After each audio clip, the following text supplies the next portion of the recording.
की है उतना विश्राम आप करनी है। लंबी गहरी श्वास भरनी है, दोनों हाथ कमर के साथ रखने हैं और हल्की सी गर्दन को ऊपर करके आपको श्वास भरना है और श्वास छोड़ना है।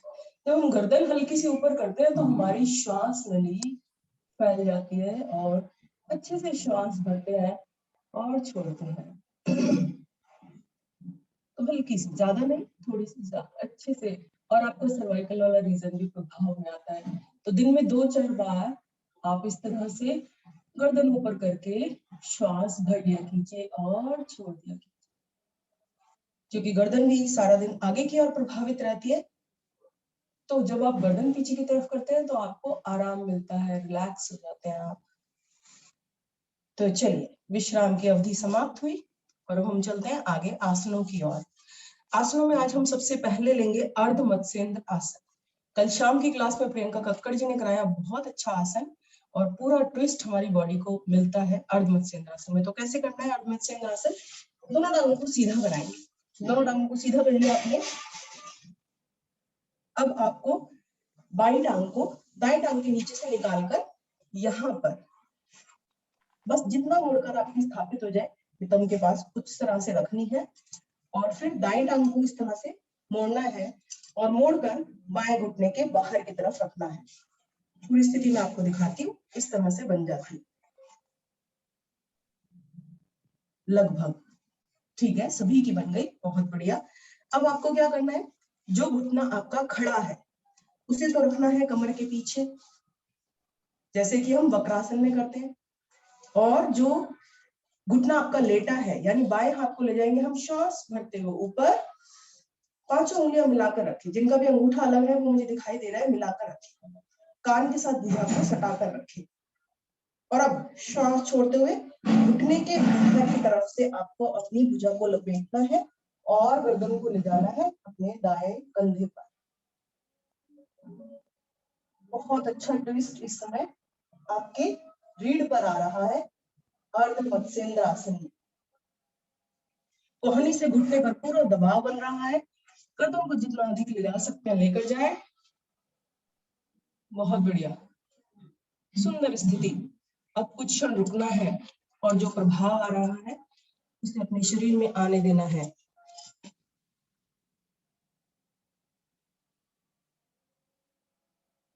बिल्कुल स्थिर, सभी की सुंदर स्थिति है। अब धीरे धीरे आपको अपने बाएं हाथ को श्वास भरते हुए ऊपर ले जाना है और खींचिए इसे, खींचिए पूरी ताकत से, अलग नहीं होगा, गारंटी है मेरी। खींच दीजिए और अब धीरे धीरे नीचे लाइए, दूसरे हाथ को आगे लाइए और दोनों टांगों को सीधा कर दीजिए। नाम है इसका अर्ध मत्स्येंद्र आसन, लेकिन इसके लाभ जो है वो मत्स्येंद्र आसन से भी ज्यादा है। चलिए अब दूसरी टांग से करेंगे। अब दाई टांग को बाई टांग के नीचे से निकालकर इस तरह स्थापित कर लेंगे। जैसे हम गौमुख आसन में तो उसके ऊपर बैठ जाते हैं, हमें बैठना नहीं, बस हमें अपने बाएं नितंब के पास उस एड़ी को रखना है। अब दाई को निकाला, बाएं को मोड़ा और घुटने को बाहर की तरफ रखा, घुटने को बाहर की तरफ, इस तरह से हो गया। गौमुख आसन में हम घुटने को लिटा लेते हैं, लेकिन इसमें हमने घुटने को ठीक सीधा रखा। अब जो घुटना सीधा है उसके जो घुटना सीधा है उसके हाथ को रख लिया पीछे, जो खड़ा हुआ है मतलब बाएं हाथ को पीछे रख लिया, श्वास भरते हुए दाएं हाथ को ले गए ऊपर की तरफ और अब दे दीजिए पूरा खिंचाव। नहीं, कुछ लोग टेढ़े हो रहे हैं, मतलब जी आप तो पूरी टेढ़ी हो रही है, आप इस तरह ऐसे क्यों झुक रही है? बिल्कुल सीधा रखिए ना अपनी रीढ़ को, कान को, गर्दन को, स्पाइन को।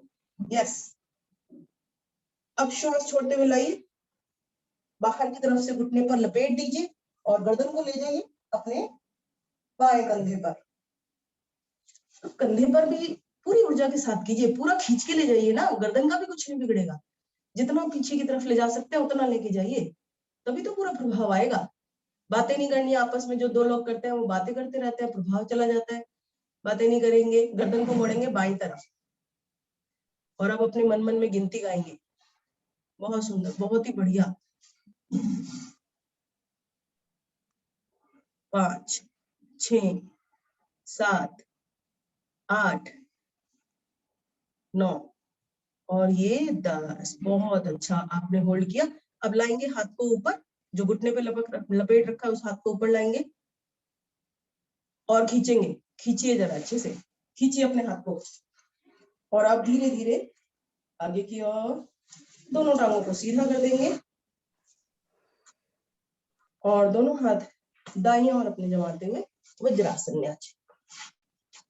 अर्ध मत्स्येंद्रासन का अभ्यास आपने लिया और अपने स्पाइन में और अपने हाथों को, अपने कंधे को, गर्दन को बहुत अच्छा ट्विस्ट दिया आपने, मरोड़ा। गहरी श्वास भरें और छोड़ें। और यदि किसी भी आसन को आप ना समझ पाए तो अवश्य स्पीकर ऑन करके पूछ सकते हैं। एक बार और लंबी गहरी श्वास भर लें और छोड़ें, क्योंकि सर्दियों में हमें अधिक विश्राम की आवश्यकता नहीं होती है। भरिए श्वास और छोड़ दीजिए। तो हम ले रहे हैं वीरासन का अभ्यास। वज्रासन में वीरासन क्या करना है आपको, पहले अपने दोनों हाथ आगे की तरफ लाकर मिलानी हथेलियां और श्वास भरते हुए ऊपर ले जाना है। और अब एक वीर की भांति अपने वक्षस्थल को ऊपर की तरफ खींचना है। दोनों हाथों को मिलाकर जितना आप ऊपर खींच सकते हैं खींचिए। घुटनों को मिलाकर रखेंगे, जिनके घुटने खुल गए हैं मिलाकर रखेंगे और एड़ियों से आपका पृष्ठभाग सटा रहेगा। पैर के पंजों के अंगूठे आपके मिले रहेंगे। बस खींचिए अपने आप को, जितना खींच सकते हैं खींचिए। श्वास भरकर आपको खींचना है। आप दोनों हाथ दाएं बाएं से वापस लाइए। लंबा गहरा श्वास भरें और छोड़ें। दोबारा करेंगे एक बार इस क्रिया को। फिर से दोनों हाथ लाएं सामने की ओर, मिलाएं, हथेली एक दूसरे के सामने होंगी।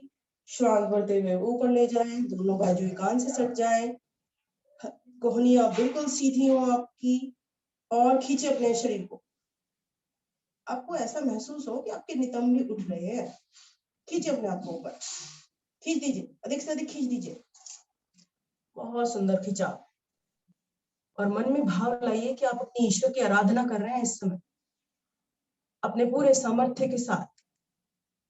दोनों हाथ जोड़ रखे हैं आपने और पूरा प्रयास कर रहे हैं कि आपके ईश्वर आपकी आराधना को स्वीकार करें। बहुत बढ़िया, बहुत सुंदर। दोनों हाथ धीरे धीरे दाएं बाएं से वापस ले आए।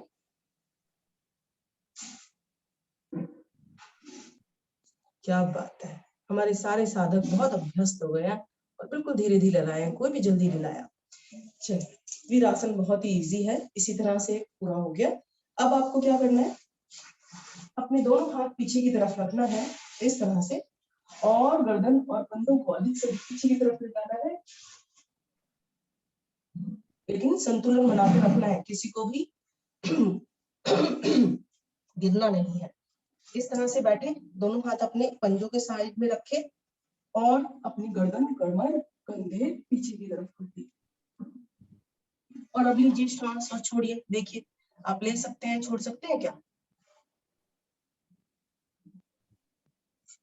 अच्छा, जिससे वज्रासन में नहीं हो रहा है तो वो सिंपल तरीके से भी बैठ के कर सकता है। आप पद्मासन में भी कर सकते हैं। अगर वज्रासन में कुछ लोग पीछे नहीं जा सकते हैं तो वज्रासन में कोई बात नहीं, चेंज कर लीजिए अपनी पोजीशन। लेकिन जो कर सकते हैं वो करेंगे। बहुत अच्छा, बहुत बढ़िया, बहुत अच्छा कर रहे हैं सभी। रुकना है कुछ देर, रूपाली जी कीजिए, बहुत बढ़िया कर रही है आप। मनोज जी, रीना जी, धीरे धीरे वापस आएंगे।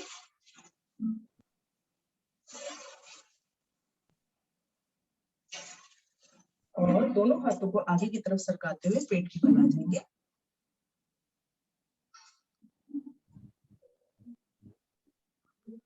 और जिनके कैमरे बंद है वो अपनी दे रहे हैं। अगर उनके कैमरे खुले हो तो हम उन्हें भी देखकर करेक्ट करा सकते हैं।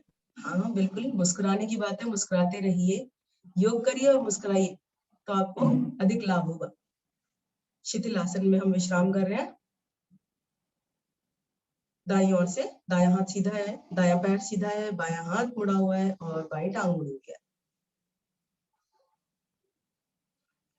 दोनों कंधे बिल्कुल आपके आसन पर है, दायां कान आपका आसन पर है, नेत्र आपके बंद है। नासिका द्वार से लंबी गहरी श्वास भरिए और छोड़ दीजिए।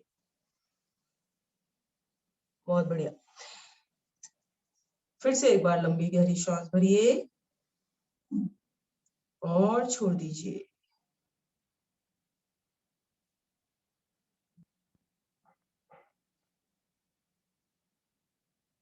दोनों पैरों को मिलाएंगे और दोनों हाथ शरीर के साथ, और सब अपनी दोनों टांगों को मोड़कर मार्जरी आसन में आ जाएंगे। इस प्रकार मार्जरी में आ जाइए। मार्जरी में आकर अब आपको क्या करना है, अपने कंधों की चौड़ाई के समान आपको अपने दोनों हाथ रखने हैं। दोनों घुटने आपके हाथों के पीछे होंगे और अब जो दोनों हाथों का गैप है उसके अंदर आपको अपने सिर का ये वाला पोर्शन, ये जिसको हम यहाँ पर सहस्त्रार चक्र की कल्पना करते हैं, उसको ऐसे रखना है। ऐसे कोहनियां भी दोनों नीचे आ जाएंगी आपकी। दोनों हथेलियों के बीच में अपने दोनों हथेलियों के बीच में अपने एक सर को टिका दीजिए इस तरीके से।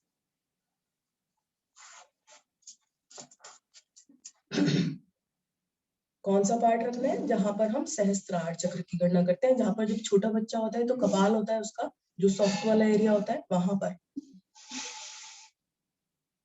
यस, बहुत बढ़िया। अपने कोहनियों को भी आप नीचे रख सकते हैं। कुछ क्षण रुकना है यहाँ पर। अभी हमें पूरे रक्त को शरीर के नीचे की तरफ आने देना है। धीरे धीरे आ जाए वापस, मार्जरी आसन में ही आना है। और जिनका बीपी हाई रहता है वो पूरा वज्रासन में आकर बैठ जाएंगे, क्योंकि एक बार रक्त को नीचे जाने का भी अवसर आप देंगे। और जिनको समस्या नहीं है वो मार्जरी आसन में रुके। अब क्या करना है आपको, ये देखिए, आपके दोनों हाथ इस तरह से। अब आप अपनी कोहनियों को टिकाएं इस प्रकार। कोहनियां टिकाएं और दोनों हाथों को, जैसे हम फिंगर्स को इंटरलॉक करते हैं बटरफ्लाई के लिए, वैसे ही बटरफ्लाई के लिए वैसे ही आप इंटरलॉक कीजिए। और जो ही पार्ट हमने यहाँ रखा था उसको आपको यहाँ रखना है। माथे को भी आसन पर रखना है, थोड़ा सा टिकेगा। और अब दोनों टांगे इस तरह से आपको ऊपर से सीधी कर देंगे। इस तरह की पोजीशन आपको बनानी।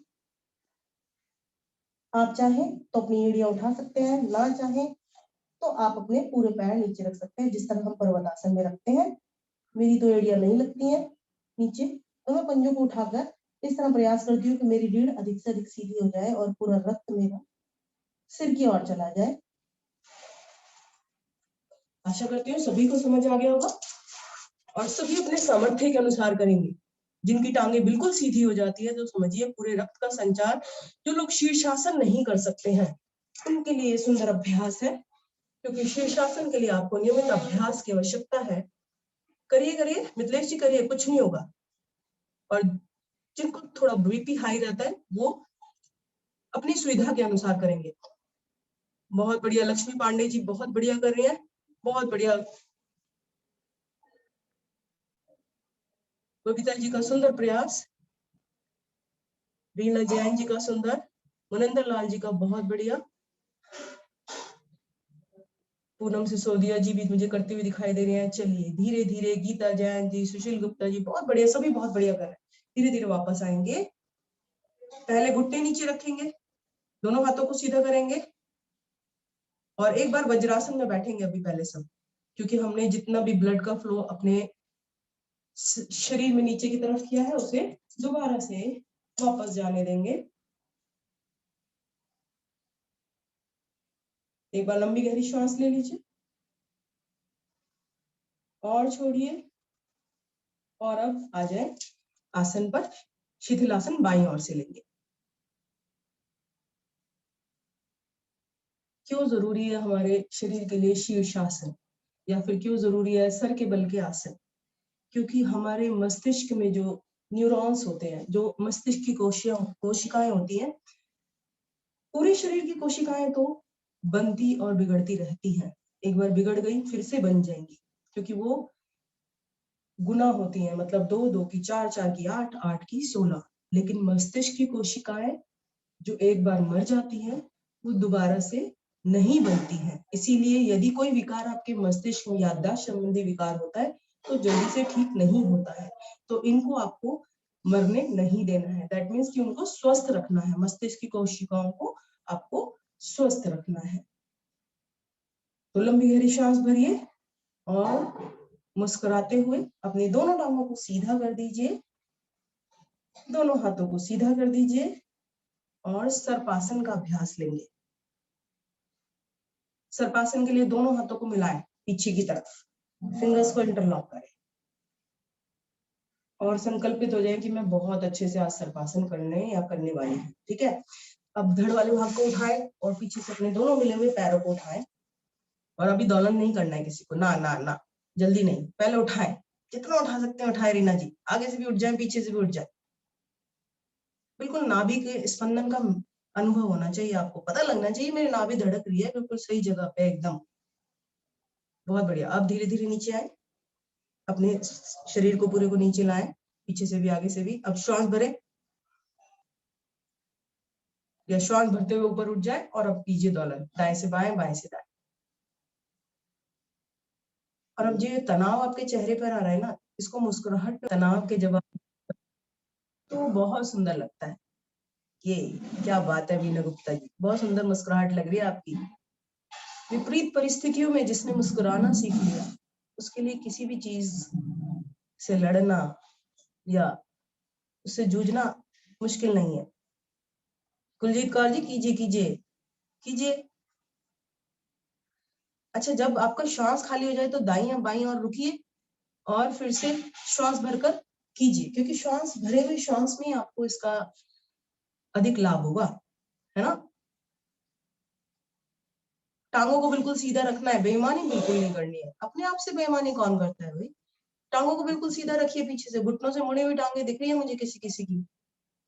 ये क्या बात है, सुशील गुप्ता जी को पसीना आ गया। पसीना आना चाहिए, योग करते हुए पसीना आएगा तभी आपको योग का फायदा है। चलिए धीरे धीरे वापस आएंगे और दायां हाथ ऊपर लेते हुए अपनी पीठ के बल लेट जाएंगे और फिर से एक बार मुस्कुराएंगे कि हमने सुंदर प्रयास किया। मिथिलेश जी की मुस्कुराहट बनी रहती है, बहुत बढ़िया। अपनी बैक पे लेटेंगे और लंबी गहरी श्वास भरकर छोड़ देंगे।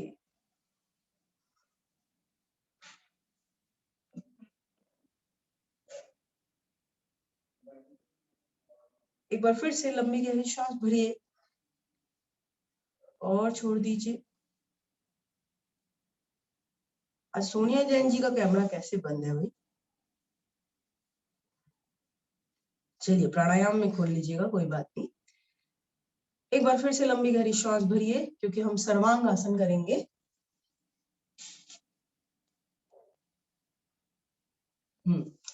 और छोड़ दीजिए। मिलाएं, दोनों पंजों को अपने मिला ले, एड़ी पंजे मिलाएं, दोनों हाथ शरीर के साथ होंगे आपके। और आज सभी प्रयास करेंगे सर्वांगासन का, क्योंकि जितने फायदे शीर्षासन के हैं उतने ही सर्वांगासन के हैं। जैसे कि कल आपको बताया गया था या संडे के साथ में बताया जाता है, रीढ़ आपका पिता है और नाभि आपकी माता है। तो शीर्षासन आसनों के राजा है और सर्वांगासन आसनों की रानी है, माँ आसन कहा जाता है। तो मिलाएं, दोनों एड़ी पंजे मिलाएं, दोनों टांगों को मिलाएं, दोनों हाथ आपके शरीर के साथ है। अब दोनों टांगों को आप अपने ऊपर की तरफ उठा ले 90 डिग्री पर, जैसे नाव आसन के लिए उठाते हैं, और घुटने सभी के सीधे होंगे। ठीक है, अब आपको प्रयास करना है, जिनकी भी चली जाती है टांगे वो तो लेकर जाएंगे अपने सर की तरफ, जिससे उनका पृष्ठभाग उठ जाएगा।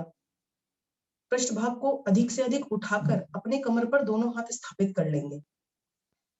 और अब जिनकी नहीं जाती है उनके विषय में वो अपने हाथों की मुट्ठी बनाकर अपनी कमर के नीचे रख लेंगे। बहुत बढ़िया हर्ष जी। प्रयास सभी को करना है, सभी कर सकते हैं। करिए रीना जी, सर्वांगासन करना है सभी को। मुट्ठी बनाकर अपनी कमर के नीचे रख लेंगे और अपनी टांगों को बिल्कुल सीधा रखने को। रूपाली जी आपकी टांगे लग गई ना, अब आप अपनी पीठ पर दोनों हाथ रख लीजिए। इस तरह से अपने हाथ रखकर अपने टांगों को बिल्कुल ऊपर आकाश की तरफ सीधा कर दीजिए, इस तरह से।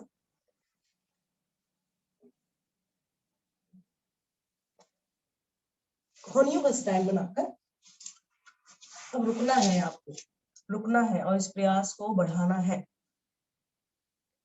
क्या बात है लक्ष्मी पांडे जी, वापस नहीं आना है। हाँ चोटी ठीक कर लीजिए, कोई बात नहीं, वापस नहीं आना है, आंखें बंद करनी है।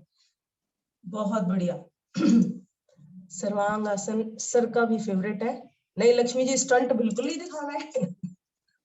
चलिए चलिए, लग गई है शायद, वापस आएंगे धीरे धीरे। पहले जिनकी टांगे पीछे चली जाती है वो अपने टांगों को पीछे लेके जाएंगे पहले। हाँ पीछे लेके जाएंगे। मेरे कंधे में प्रॉब्लम है। अच्छा कोई बात नहीं, कोई बात नहीं, कोई दिक्कत। और जिनकी मुठ्ठियां हैं वो मुठ्ठियों को निकालेंगे और टांगों को बहुत धीरे धीरे वापस लाएंगे। बहुत बढ़िया सर, इतना परफेक्ट कर रहे हैं कि मैं फोटो नहीं खींच पाई हूँ। बहुत ही बढ़िया सर। हलासन से धीरे धीरे वापस आप जब आते हैं तो आपको बहुत सुंदर प्रयास होता है। क्या हुआ रूपाली जी, आप नहीं कर पाई सर्वांगासन?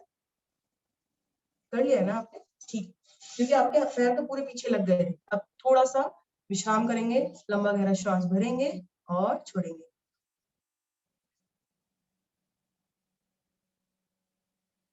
सर्वांगासन का उपासन करेंगे, मत्स्य आसन। अब कहेंगे पहले अर्ध मत्स्य आसन था और मत्स्य आसन है, दोनों में बहुत डिफरेंस है। तो मत्स्य आसन के लिए क्या करना है आपको, एक बार लंबी गहरी श्वास भरिए पहले और छोड़िए। अब लगाए पद्मासन लेटे लेटे, और जिनका नहीं लगता वो टांगे सीधी रखें, कोई दिक्कत नहीं। पद्मासन लगा लीजिए लेटे लेटे। बहुत बढ़िया, सभी का लग गया। ठीक है, अब अपने दोनों हाथों को गर्दन के पास रखें, जैसे चक्रासन में रखते हैं हम। इस तरह से रखिए कि कलाई आपकी रहे आपके कान, कलाई आपकी बाहर की तरफ। एक बार मैं रख के बताऊं? हाँ जी, वेरी गुड। लक्ष्मी पांडे जी ध्यान से करिएगा। और इस तरह से रखना है, इस तरह से देखिए। आया समझ में आपको? कोहनियां ऊपर चली जाएंगी, कलाई आपकी बाहर की तरफ होगी और गर्दन को उठाकर इस तरह से आपको मोड़ लेना है। और फिर दोनों पैर के पंजे दोबारा से पकड़ लेने हैं। रूपाली जी समझ आया आपको? नहीं समझ आया? दोबारा दिखाती हूँ। इस तरह से मैंने पद्मासन लगाया और ये दोनों हाथ यहाँ रखे। देखिए अब पूरा वजन मैंने दोनों हाथों पे डाला और गर्दन को उठाया और बाहर की तरफ मोड़ दिया। आया समझ? दोबारा से फिर से दोनों के हाथ सपोर्ट से गर्दन को सीधा किया। चलिए कीजिए प्रयास। और अभी भी किसी को समझ नहीं आया तो बस पूछ सकते हैं। हाँ रखिए रखिए, यस बिल्कुल ठीक है, बिल्कुल ठीक, यस करेक्ट, रूपाली जी बिल्कुल ठीक कर रही है। सुशील गुप्ता जी, मुझे लगता है आपको मुझे दिख नहीं पा रहा है, आपका कैमरे का पोजीशन ठीक नहीं है। और जिनको ज्यादा देर हो गई है फर्स्ट अटेम्प्ट में जिन्होंने कर लिया था वो वापस आ सकते हैं, और जिन्होंने अभी किया है वो रुकेंगे कुछ देर। बहुत बढ़िया लक्ष्मी जी, सुंदर प्रयास मनोज जी। रीना जी कीजिए कीजिए, गर्दन को पलटिए थोड़ा सा पीछे की तरफ, आपकी ग्रासिका नली चौड़ी हो जाती है। धीरे धीरे वापस आएंगे, दोनों हाथ पहले वहीं रखेंगे गर्दन के पास, हाथों से सहारा देंगे, तब गर्दन को सीधा करेंगे और पद्मासन को खोल देंगे। रूपाली जी बहुत बढ़िया हो गया आपको, कोई दिक्कत नहीं। यस, वापस आ जाइए, वापस आ जाइए। सभी अपनी गर्दन को सीधा सहारा देकर ही करेंगे। दोनों टांगों को सीधा कर दीजिए, दोनों हाथ शरीर के साथ ले आइए और लंबा गहरा श्वास भरिए और छोड़िए। मत्स्य आसन का अभ्यास आपकी श्वास नली को चौड़ा बनाता है, जिससे कि आपका ब्रीदिंग सिस्टम स्ट्रांग हो जाता है। फिर से एक बार लंबी गहरी श्वास भरें और छोड़ें।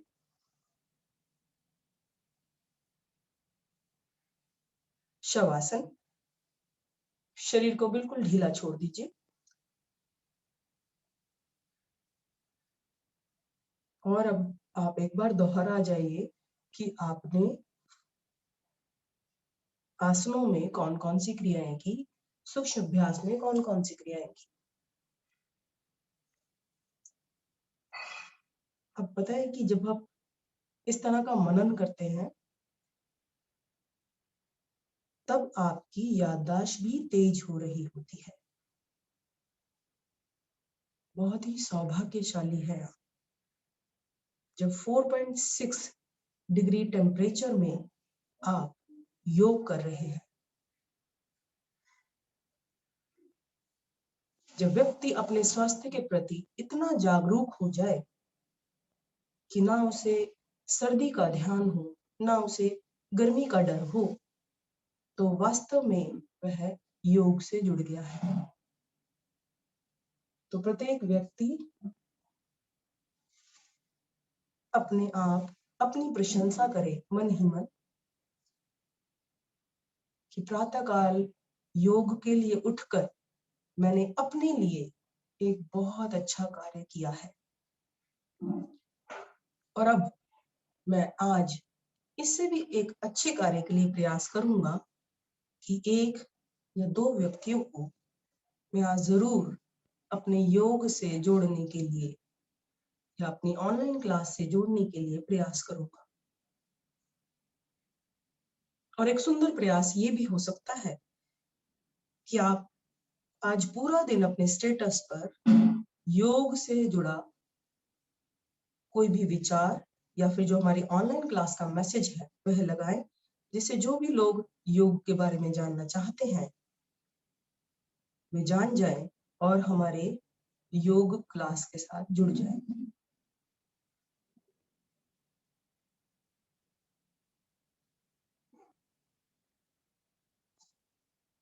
लंबी गहरी श्वास भरकर अपने शरीर में हल्की सी चेतना लाएं, पैरों की और हाथों की उंगलियां हिलाएं, दाईं तरफ करवट लेकर आसन पर बैठ जाएं।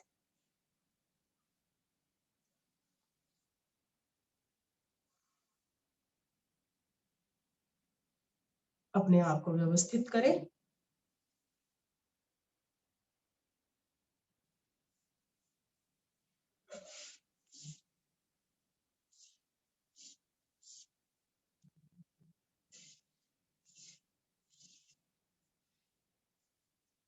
और हंसी के लिए मैं आमंत्रित करना चाहती हूँ रूपाली गुप्ता जी को। रूपाली गुप्ता जी, आप हमें हंसी का अभ्यास करा दीजिए। अच्छा, क्यों? अगर कोई समस्या है, कोई सो रहा है पास में तो बात अलग है। मैम बेटी सो रही है, वो उठ जाएगी। अच्छा अच्छा, चलिए ठीक है ठीक है ठीक है। और कोई तो मुझे ऐसा नहीं दिख रहा है। बीना गुप्ता जी कराएंगे। चलिए, उस दिन मना कर दिया था ना सर ने, आपको कहा था मना नहीं करना है, तो बीना गुप्ता जी आप कराएंगे। ओके, उनके माइक में प्रॉब्लम है। चलिए मैं ही कराती हूँ। तो हंसी का अभ्यास करते हैं और चेहरे पे पहले बहुत सुंदर सी मुस्कुराहट लाते हैं और अपने कष्ट को बिल्कुल भूल जाना है। सर्वांगासन में हुआ हो या शीर्षासन के प्रयास में हुआ हो, बिल्कुल हंसे हंसे हंसे हंसे। दिखाई नहीं दे रही रचना जी? कोई बात नहीं, गर्दन बाद में घुमा लीजिएगा, हंसना है। सर आप तो दिखाई नहीं दे रहे हो। बिल्कुल, धन्यवाद सर जी। तो हंसने के लिए बहुत सारा मन बनाना है। देखिए, हंसने से हमारे बॉडी के अंदर चार क्या निकलते हैं, मैं खुद ही भूल गई चार क्या निकलते हैं। ठीक है, चलिए, चार हार्मोन्स निकलते हैं जिनको हैप्पी हार्मोन्स कहते हैं। और जो एक एक हार्मोन आपके लिए फायदा पहुंचाता है। तो पहले हंसिए, फिर बताऊंगी कि कौन से चार हार्मोन आपको क्या फायदा बताते हैं। ठीक है, तो ऐसे कैसे हंसना है? अब थोड़ी आवाज से काम चला लीजिए क्योंकि मेरे भी पति सो रहे हैं। ठीक है,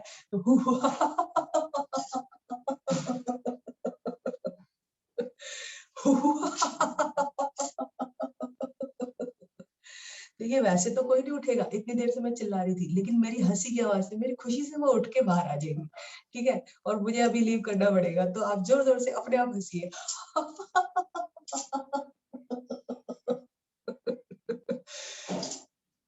और जोर से हंसना है।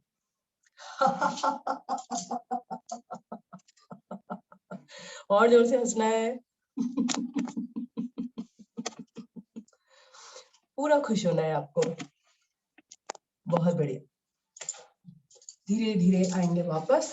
और जो मैंने प्रॉमिस किया था वो तो मैं आपको जरूर बताऊंगी कि कौन से चार हैप्पी हार्मोन्स निकलते हैं जी। तो एक होता है डोपामाइन, एक होता है ऑक्सीटोनिन, क्योंकि नाम मुझे इनके याद नहीं हुए, इंडोफिनस, और एक होता है सेरोटोनिन।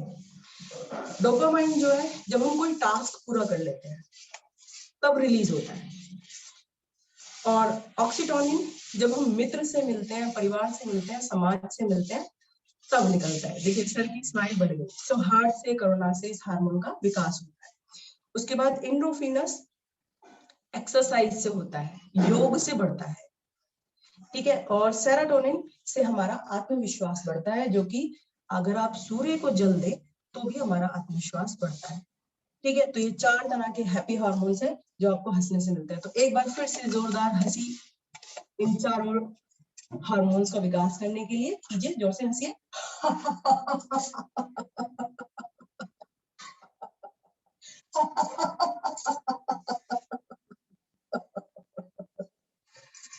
रेणु जी आप भी हंसेंगी क्या?